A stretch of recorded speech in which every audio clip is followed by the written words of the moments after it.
Colby Sharma, what's up, my brother? Welcome to the How's Human it to going, brother? Human podcast. Grateful we Thank you so finally much. had an opportunity to connect today, man. Absolutely, my brother. Thank you so much for having me. It's a real pleasure to share this time with you and your audience. Well, man, it's an interesting day. It's an interesting week. It's an interesting month. And I say that as I'm looking at your first book actually being on Amazon. Tell me how that feels when other people are actually able to see your book on Amazon. It's mind numbing and it's surreal. It's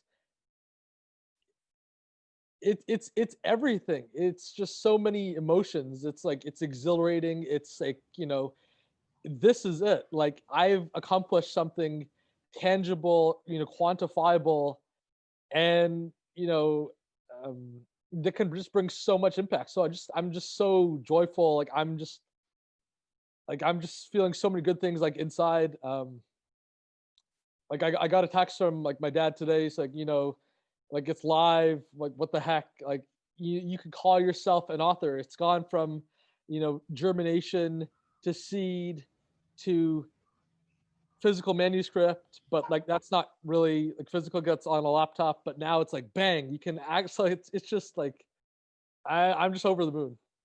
And dude, I can see that in your face. It's all over you. I've known you for a while now, so I've been watching you behind the scenes kind of Mhm. start from not quite ideation, but I've seen you evolve and I've seen you grow Sure, the book and I've seen you sure. take a dream and turn it into reality. So in this Yeah, conversation, like I really yeah, want to yeah, for anyone watching or anyone listening, like we're going to yeah. dive into understanding the power of ego and how it can trip you up and Of course. how to find adversity in every opportunity. And Yeah. I love what you say, Colby. You say when life knocks you down, what steps can you take to get back up? So Yes. Yeah. before we dive into all of that and the book, which again is called The Curveball, a story of grit, adversity, and winning the game of life, which I was pleased to get a pre-advanced manuscript for, which was felt really cool. Tell me a little bit about kind of who Colby is and what brought you here.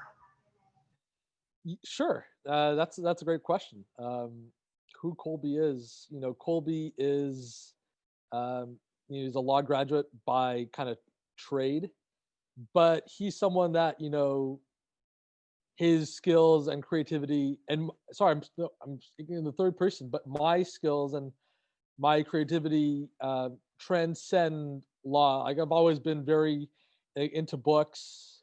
Um, I've been into fiction books my whole life. I remember I read the Harry Potter Order of the Phoenix, the 700-page one, in less than 5 days. So I've always been just curious growing up. And then I've just been around books. I've been around ideas so much in my life. But what really brought me to here, what really brought me to now, is an inner journey, an inner kind of struggle, if you will. And that struggle, I had a learning disability, which I've been just very open with sharing because it's such a pivotal moment in my life. And October is not only uh, Autism Awareness Month, it's Learning Disabilities Awareness Month, and it's Mental Health Month. So I had that stage in my life when I was faced with self doubt. I was faced with what happens after that. I still remember I was in the car and my dad dropped me off, and I said, here's, here's what you got to do. I'm like, did you have to go through that? Because so often we want to, our parents have such a big influence on us. It's like we want to do what they did, and if that doesn't come out, it's like, well, is this like what the heck's going on? So I was faced with that. After that, I got it was all good. Remedial tutoring sessions to prepare me for like high school and traditional schooling after that. And I wanted to use that journey, use those experiences in a book of some sort. At that stage, looking back on it 4 and a bit years ago, I didn't really know what that sort was, but I had a message to share with others. I knew that my story can resonate with a lot of people as well. Um, and there's a very powerful quote. I'm not sure if I'm going to paraphrase it, but it's from Marshall McLuhan, a Catholic priest. And what's most personal is what's most universal. And I like that. yeah, so looking back on it, some time ago after that, I felt driven to write this book. So Colby, like, what was it about? I put myself into the mind of me. I put myself into the mind of the people listening to this. I think Yeah. many of us we have a dream one day to write a book. We have a dream of Yes. sharing our Yeah. story, getting it out there, getting it on paper, but more importantly, getting it into the hands of others. Yes. But it takes that extra little passion. There's something extra that you need to Yeah. talk yourself out of just, yeah, you know Yes. what, one day I'm going to write this, to actually doing it. So was there something that pushed you over the edge, so to speak, to finally get that idea out on paper? It was the people that I was around with. So I was, I was with my dad one morning, and we were sitting on the backyard patio, and I was watching him, and it's like, okay, so here's how you do characterization, here's how you do dialogue, here's how you do all these kinds of things, and that really, really motivated me to see this kind of through. And I think, another great quote, it's on writing, but it's like, I write because I could not write. It's another one of the very powerful writing quotes. But I think in terms of just like, taking it from realization, from ideation to realization, um, I think it really takes like, it takes discipline. It takes a lot of grit. It takes like, what are you going to sacrifice? Um, and for me, it was just, small, daily habits. I mean, we're all Atomic Habits, James Clear, Deep Work, Cal Newport. It's small habits that I really did make a point. I was 22 at the time, and I would sit at a Tim Hortons an hour a day, write a book, go home, hour a day, write a book with my dad, That's incredible. patio, write a book. So I was I'd say it was my inner drive, but it was an outer inspiration of people that I was around with. And I was imagining that, what could this do for people? Because ultimately, I get very emotional about this, but like I'm doing this because like I see myself in these people. I see myself in these people. And I think when it comes to that level of power and ideation for your vision, then you can do almost anything. So I think it's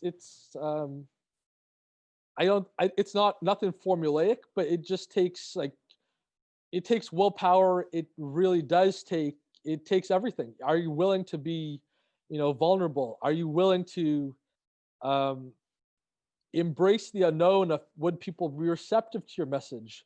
Would people gravitate to the words you're putting on paper? Do they like your characterization? It takes all those things. And then it just takes that discipline to actually sit down and say, I am going to devote an hour a day to work on it, no matter what, no matter, yeah. Dude, that's incredible. It's dedication, it's inner drive, it's perseverance. I think you said it earlier though. It's like you couldn't not write. Yeah. And I think when the passion and energy for whatever you're doing in life is at a point where you have no other option Yeah. and it just feels like this is the moment. And Colby, I don't know if you know this story or not, but when I left my corporate job and Yeah. started Jube, Yeah. I had this feeling of if not now, when? Yeah. And Yeah. that's all it took. It just took those four words, if not now, when? If not you, who? If not you, who? And then I also heard if you're not building your own dreams, you're building somebody Yeah. else's. And Yeah. I heard a couple of these phrases and they just woke me up. They woke Yeah. me up out of this state of like every day is the exact same. Yeah. Yeah. Just to finally stop saying to myself, Mhm. I'll worry about it tomorrow, or next year is when I quit, or next year is when I'll start the business. Next year I'll start. It's always putting off what you want today into the future state, which is Sure. just so unfortunate. I think, that's where dreams kind of just they die because, one day just comes cyclical. I mean, then it's like, okay, well, and then like we blame ourselves. Why is there no momentum? Why am I not feeling fulfilled? Why am I doing this? Why am I, drinking too much or eating too much or whatever, whatever, whatever?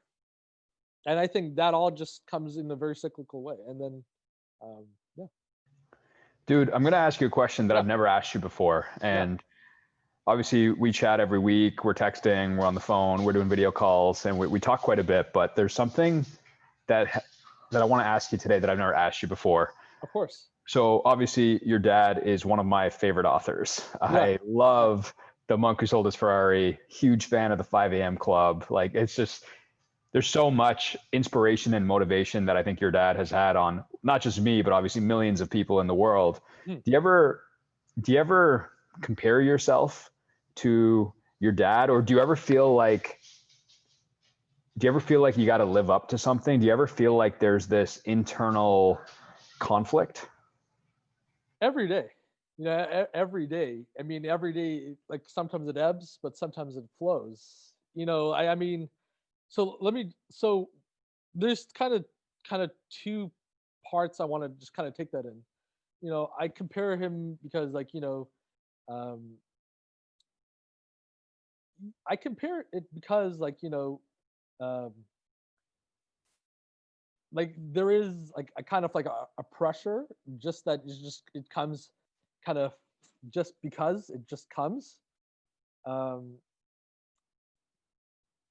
yeah, with whether it's like the law thing or writing like the books. But then it's kind of like I was a lot younger than my dad when he wrote The Monk. So there is more, capacity, like room for error and room to actually grow in terms of sales. But in terms of, I think the struggle right now is like, I'm not really fulfilled on the law track. So I'm kind of like measuring up to myself in terms of what does that kind of look like, and then going after that. So to answer your question, yes, there is, but then it's about what do I have going for me right now? Well, I have like his full support. I'm like younger than him when he wrote the book.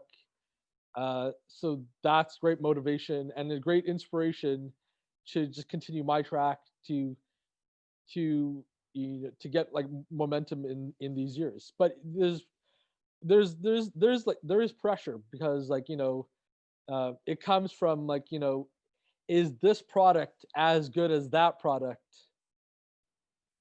Is this message as good as that message? And I think that's there to some extent, but I think there's many different ways to skin a cat, and I think this message has its own unique kind of bend to it. This book is it's delivered in a very interesting medium, which is sports.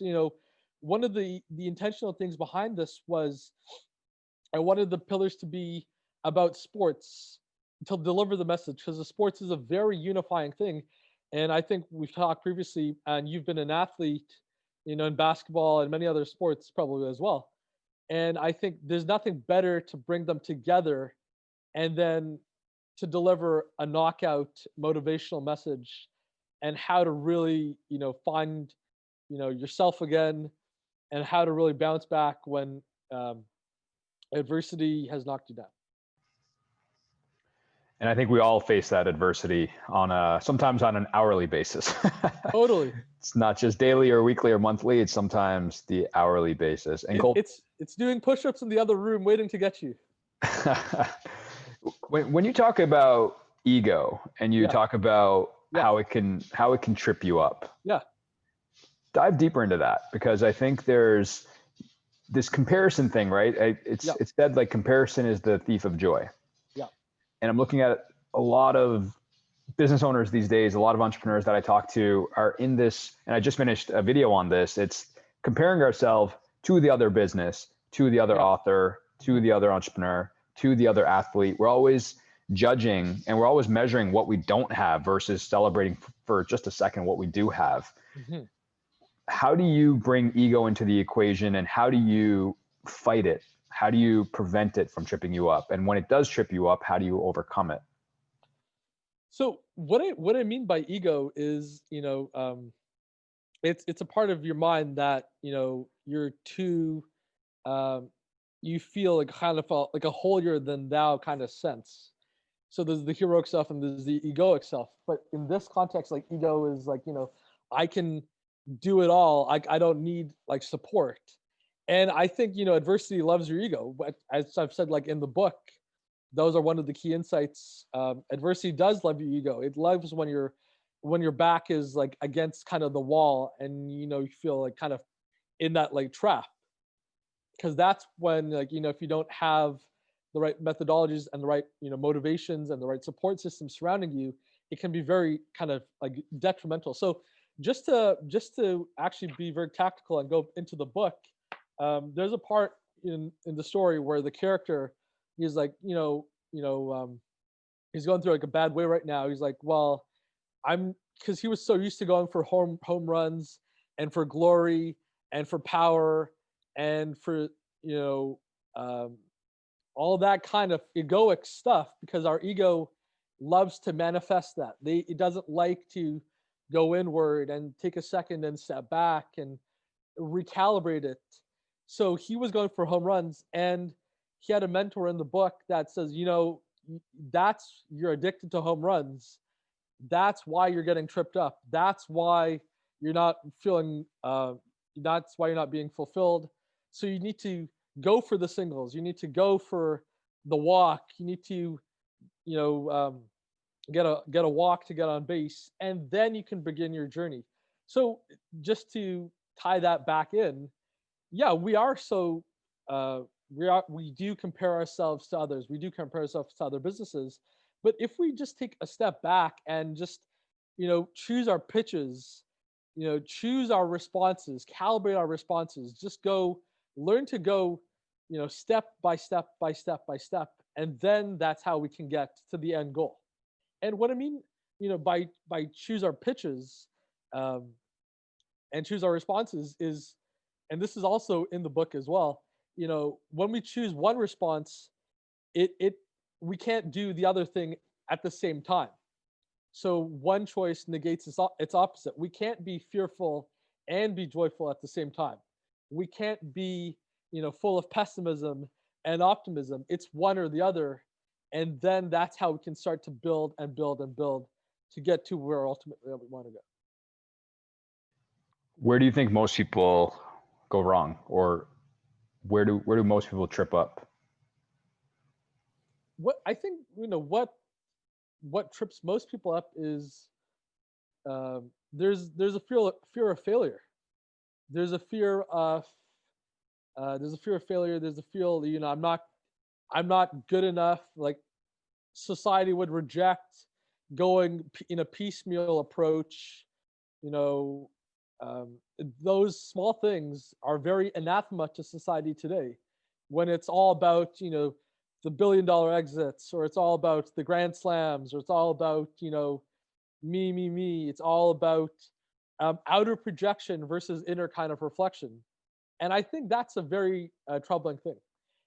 And, if you look at the curveball we've been thrown with coronavirus and the ensuing adverse effects, that's very detrimental, because we can't really begin to heal ourselves and heal what's gone wrong to bring that approach.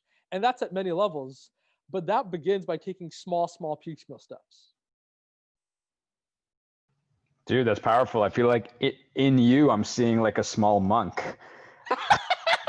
I'm seeing within you a small monk who's going to be selling his Ferrari one day. Honestly, brother, it's natural. I mean, that's the funny thing that I'm just reflecting. It's like, the pressure is there, but then I think it's just to go back to that. It's like, we all have our stories to share. We all have what, is not going right now to share with others. And we all have that like deep and powerful journey, whether you've been like abused, or whether there's been a disability, or whether that's been like substance use or something like that. But we all have that path of, we're all like finding ourselves. And I think, that's a very common trait that, it just happens to be born out in a book that is written by two kind of like law people. But I think, yeah. So, yeah, that's all I'm going to say on that.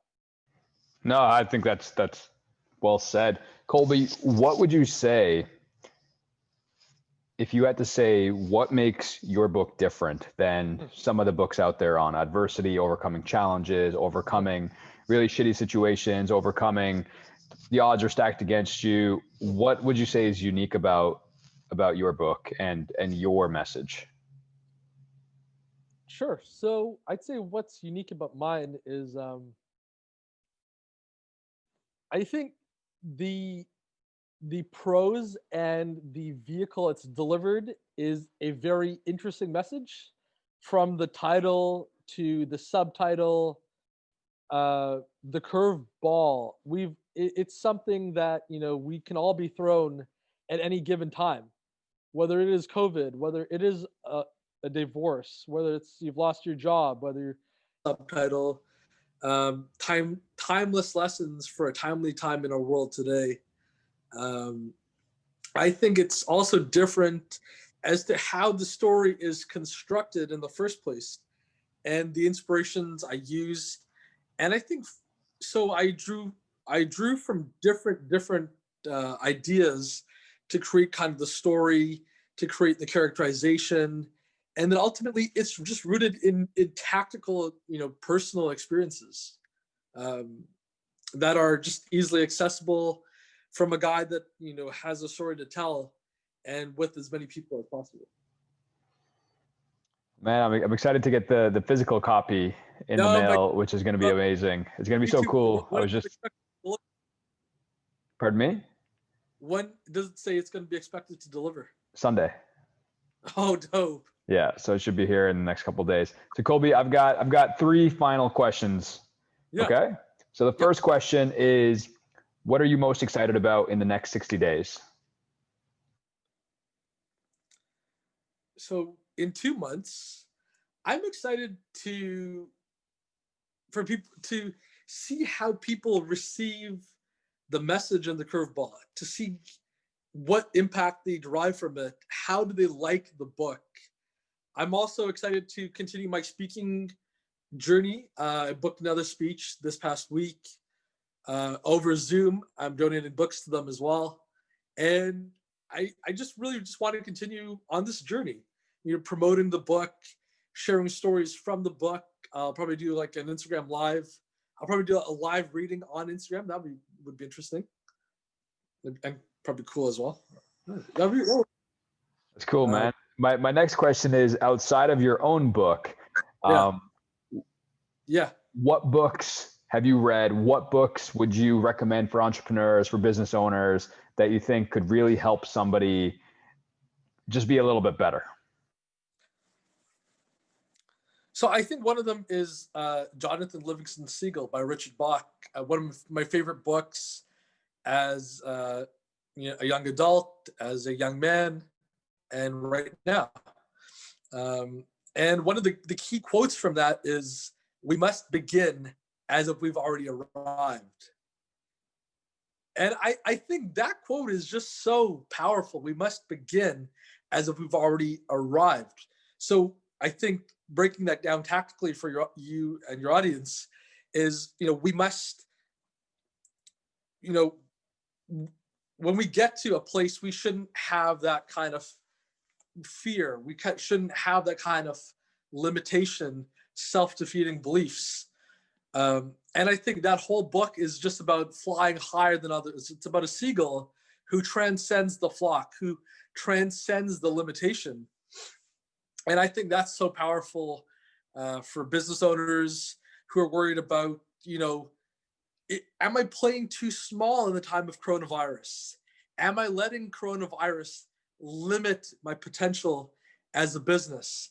Am I letting it limit my potential as a mother, as a father, as a PSW, as a caregiver? And the answer really should be no, because this is a trying time to show how we can turn adversity into opportunity, how we can turn fear into fuel, and how we can become that much better in ourselves and in our work. It's awesome, man. And my last question is probably one of my favorite questions. So Colby, tomorrow morning, everybody wakes up in the world, every city, every country, every continent, everyone wakes up tomorrow morning, they open up their bedroom curtains, and everybody is looking at the exact same billboard. Except tomorrow, Colby gets to write the message on that billboard for the entire world to see. What would you put on that billboard?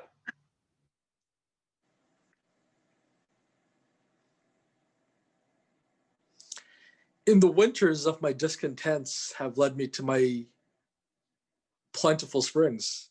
I mean, I think that messaging, that quote is very apt, because that's what's led to this book. That's what's led me to to clarify like my mindset, to surround me with the people that I'm very blessed to surround myself with. And it's what's kept me grounded. It's just what's kept me whole and just very down to earth and just humble. It's like because I reflect on what those hard times were like. I reflect on how much farther do I have to go. I reflect on things aren't working out right now, but I'm using this book to build my brand. It's not working out maybe on the law side, so how can I use my book as a way, in a different way, to serve, in a different way to people to see my work product, and how I can help to bring change and impact. And I think the end part of the book is apt on the back cover. It's like everyone has like gifts, and maybe this is one of my gifts. So I'm just very blessed to be on this journey. Well, man, this was an incredible conversation. I'm glad we had an opportunity to dive deeper into your book. I know the book is on Amazon, but if people want to follow up with you, get a hold of you, where's the best place? So you can connect with me at colbysharma.com. That's my website. Colby Sharma Official is my author Instagram handle. For your viewers, I'd love to post a link, maybe in this comment or after this interview, where they can buy the book. It's available. I just got it today. It's good. It's released in Europe and in the UK, but Canada, America, elsewhere. Awesome, man. We'll definitely link up the book, and I'm excited to see not just where this book goes, but where the next one goes as well. So thanks, my friend. Dude, it's been a blast. Thank you so much for having me. And I really can't wait to hear your thoughts on the book.